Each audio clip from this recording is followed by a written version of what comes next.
ہوش میں لیا، پھر آغوش میں لیا اور پھر فرمایا اقرأ بسم ربک الذی خلق خلق الانسان من علق اقرأ وربك الأكرم الذي علم بالقلم علم الإنسان ما لم يعلم.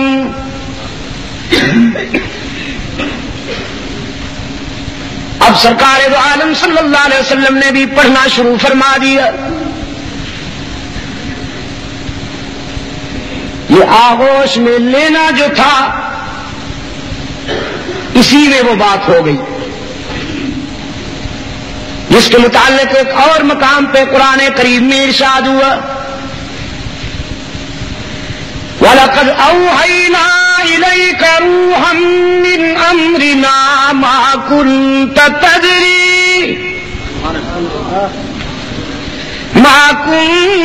تَدْرِي مَا الْكِتَابُ وَلَا الْإِيمَانُ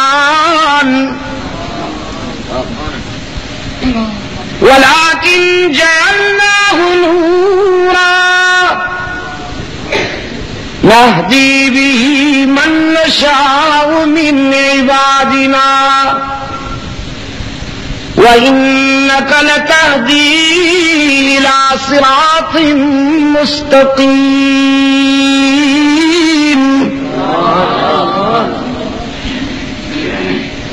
میرے محبوب، ہم نے روشنیوں اور اجالوں کو تیرے سینے میں اتار دیا. ہم نے روشنیوں کو تیرے سینے میں اتار دیا. اگرچہ آپ نے کسی سے پڑھنا لکھنا نہیں سیکھا تھا. ما كنت تدری ما الکتاب ولا الایمان. آپ تو امی تھے، آپ تو امی تھے، آپ کسی کے شاگرد نہیں، لیکن ہم نے آپ کو یہ مقام عطا کیا کہ ساری کائنات کو آپ کا شاگرد بنا دیا. قیامت تک جس کسی کے ہاں جو بھی علمی فیوز پہنچے گے وہ تیرے ہی قدموں کی برکت سے. وَلَكِنْ جَعَلْنَاهُ نُورًا. آپ تو کسی کے شاگرد نہیں تھے لیکن ہم نے قرآن کو نور بنا کر تیرے سینے میں اتار دیا. کس کو؟ پشاور کے دوستو، کس کو نور بنا کر؟ قرآن نور ہے نا. وَلَكِنْ جَعَلْنَاهُ نُورًا. ہم نے قرآن کو نور بنا کر تیرے سینے میں اتار دیا. نَهْدِي بِهِ مَن نَّشَاءُ مِنْ عِبَادِنَا. ہم جس پہ چاہتے ہیں یہ فضل کر دیتے ہیں.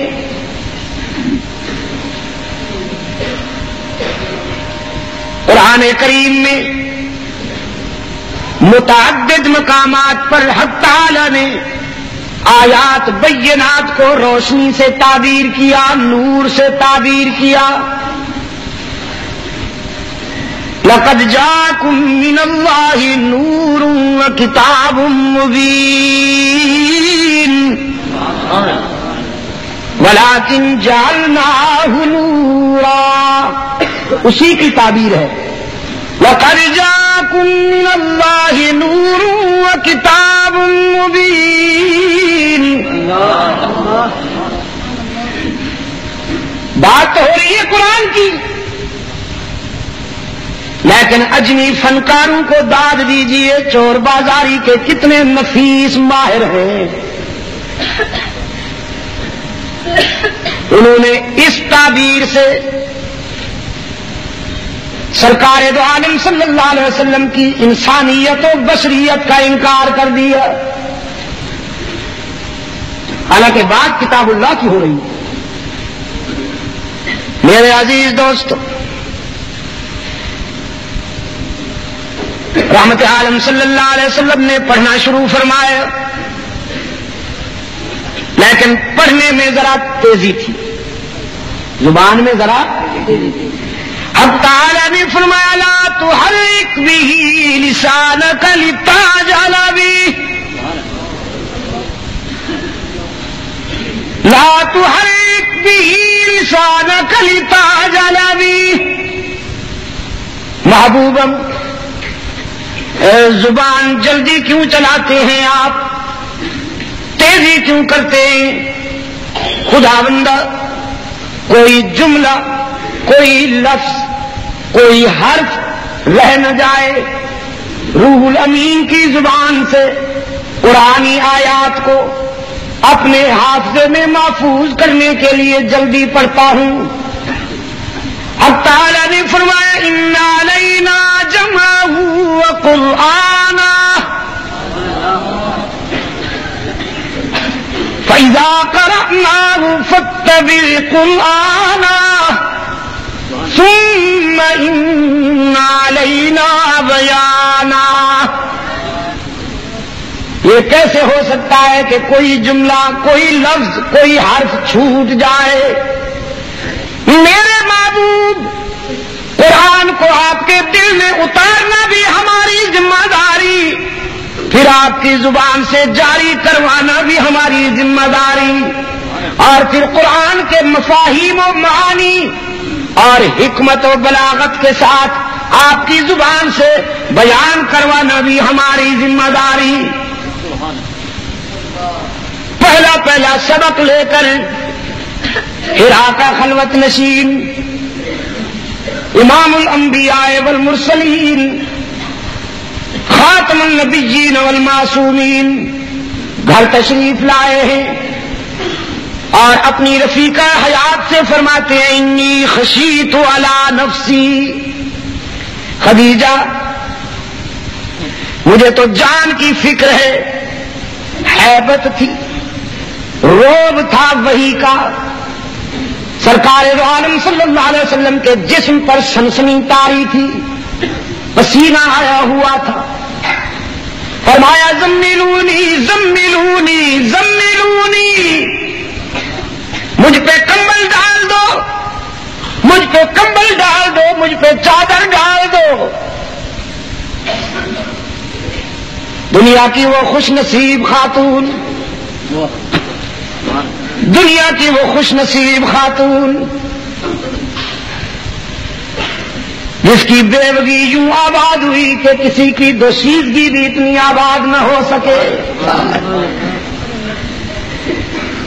چادر لائی ہے، رحمت عالم صلی اللہ علیہ وسلم پہ کمبل ڈالا، سرہانے بیٹھ گئی، فرمایا کلا واللہ لا یخزیک اللہ ابدا انک لتصل الرحم وتحمل الکل وتکسب المعدوم وتقری الضعیف وتعین علی نوائب الحق۔ مجھے اللہ کی قسم، او میرے سرتاج اللہ کے محبوب، آپ گھبراتے کیوں ہیں؟ آپ جانتے ہیں کہ آپ کا وارث کون ہے، ناممکن ہے کہ آپ کو کوئی نقصان پہنچ جائے، مجھے اس کی جلالت کی قسم کہ خدا آپ کو کبھی نقصان نہیں پہنچنے دیں گے، کیونکہ آپ صلہ رحمی کرنے والے ہیں، آپ توڑنے والوں سے جوڑنے والے ہیں۔ صلہ رحمی کے کیا معنی ہے؟ توڑنے والوں سے جوڑنا، جوڑنے والوں سے جوڑنا نا، جو آپ سے توڑے آپ ان کے ساتھ جوڑیں، یہ صلہ رحمی ہے۔ آپ توڑنے والوں سے جوڑنے والے ہیں،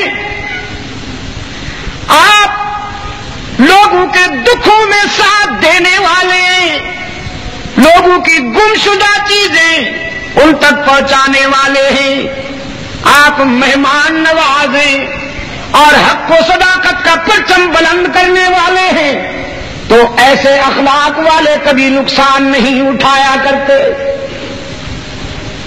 رحمت عالم صلی اللہ علیہ وسلم فرمایا کرتے تھے، خدیجہ کے یہ جملے اس دکھوں کے زمانہ میں، خدیجہ کے یہ جملے میری ڈھارس بندھاتے تھے، میری حوصلہ افزائی کرتے تھے۔ ساری دنیا بھی اگر دوست بن کر میرا ساتھ دیتی تو میرے دل کو اتنی تسلی نہ ہوتی جتنا خدیجۃ الکبریٰ کے ان جملوں سے میرا دل مطمئن ہو جایا کرتا تھا، تسلی ہو جایا کرتی تھی، ڈھارس بندھ جاتی تھی۔ سب سے پہلے رسول اللہ صلی اللہ علیہ وسلم کی زبان سے وحی کی آواز سننے والی بھی ایک عورت، صرف سنا نہیں اپنایا بھی، اسے ایکسپٹ کیا۔ رسول کے موقف پر سب سے پہلے ایمان لانے والی بھی ایک عورت، اور پھر رسول اللہ کی آن پر سب سے پہلے جان دینے والی بھی ایک عورت، سب سے پہلی شہید، شارع شہادت کا سنگ بنیاد حضرت سمیہ رضی اللہ تعالی عنہا، جنہیں دنیا کفر کے آدم خوروں نے پکڑ کر رسیوں سے جکڑ دیا اور دونوں پاؤں دو جانوروں کے ساتھ باندھ دیے، اور پھر دنیا کفر کا آدم خور لیڈر ابو جہل حضرت سمیہ کی آنکھوں میں آنکھیں ڈال کے کہتا ہے، اب بتاؤ جان بچاؤ گی یا ایمان؟ سمیہ کہتی ہے، ابو جان یہ جان تو آنی جانی ہے، اسے کون بے وقوف بچاتا پھرے؟ صرف ایک جان ہے، اگر مجھے خدا قیامت تک زندگیاں دیتا جائے تو میں ہر زندگی رحمت للعالمین کے موقف پر قربان کر دوں،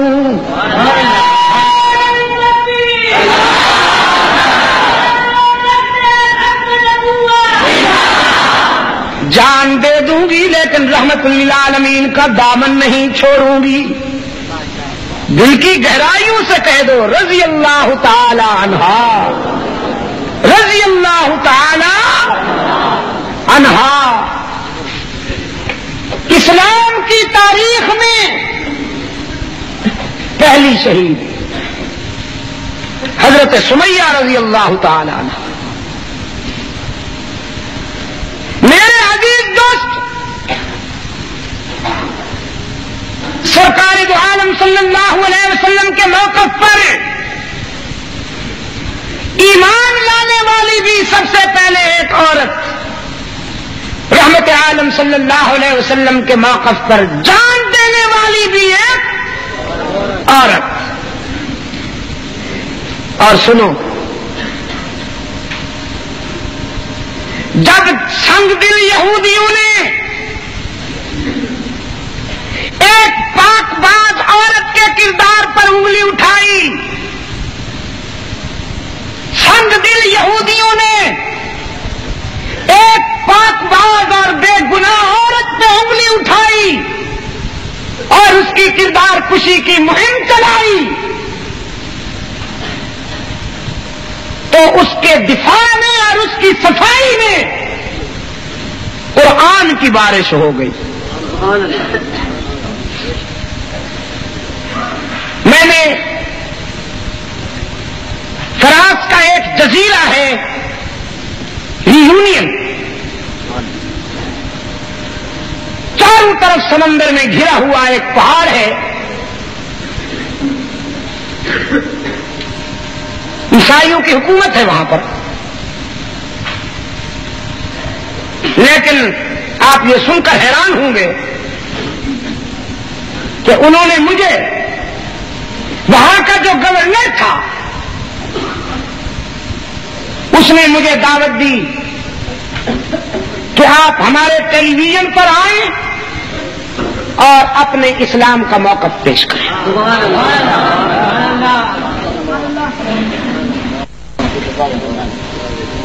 چنانچہ 6 پروگرام وہاں پر ہوئے